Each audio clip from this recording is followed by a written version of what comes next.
In this video, I'm going to talk a little bit about what to expect more than 3 months out after an inguinal hernia repair using a Shouldice technique.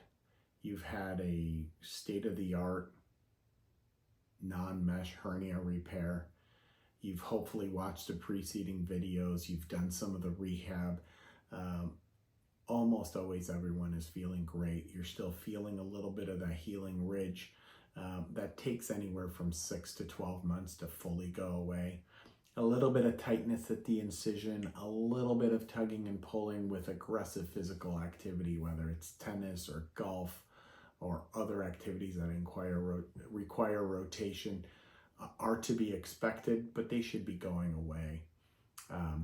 Any symptoms that kind of plateaued and are not improving may be sign of just delayed healing. Rarely are they a sign of a problem. And so generally, if you're over 3 months out from a Shouldice repair, you feel like you're not making progress, this is a time that we would want to see you back in the office to examine you, try to figure out what's going on, maybe set you toward physical therapy, maybe have to do a rare additional investigation like an x-ray to figure out.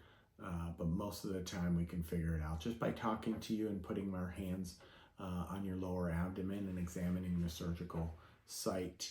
I will say that almost after any hernia surgery, a small percentage of patients get back to normal activity, but then for one reason or another, get a strain of their lower abs. It could be the site of the hernia or the side of the hernia. It could be the other side. Oftentimes it's because of an imbalance in your core or your pelvis.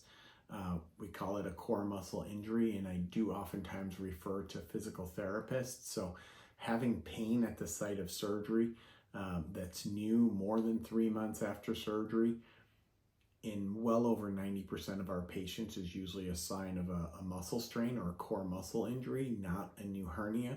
So don't be stressed if you're feeling that, but please give us a call, come in, we'll see you, we'll guide you as to what you need done next. But hopefully you're far enough from surgery, you've had a good experience, and you know that a non-mesh repair is a great alternative for patients who are good candidates for it.